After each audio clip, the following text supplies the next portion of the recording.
vítam pri novom videu. Dnes si dáme zo pár dobrých tipov na kvalitný spánok v zimnom období. Najdôležitejšie je počúvať svoje telo a snažiť sa udržať balans v tom, čo robíme. Aj keď sa vám do zimy veľmi nechce, skúste sa prehovoriť na prechádzku alebo malý výlet.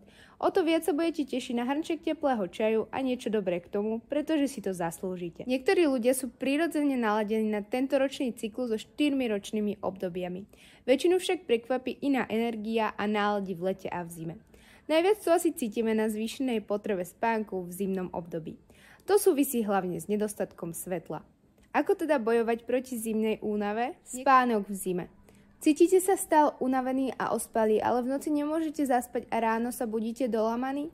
Skúste zmeniť svoje rituály a zvyky. Spánku venujte pokojne o hodinu viac ako v lete, ale snažte sa dodržiavať pravidelný režim. To znamená chodiť do postele a vstávať približne v rovnakom čase, a to aj cez víkendy. Denná a večerná rutina je základ. Snažte sa každý deň vstávať rovnako a po prebudení si nechajte chvíľku čas pre seba, vychutnajte si ránu kávu alebo jogu.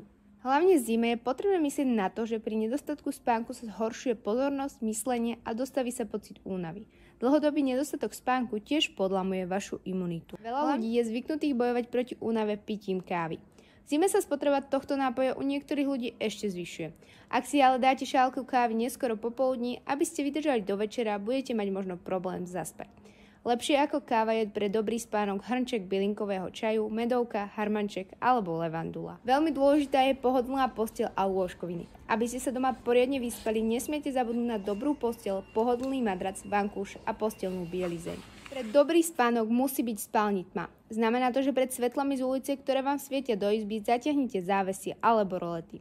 Z rovnakého dôvodu sa vyhnite elektrickým prístrojom v miestnosti, kde spíte. Verím, že sa vám túto zimu bude spať pohodlne a budete mať nerušený spánok. Ja vás rada uvidím pri ďalšom videu.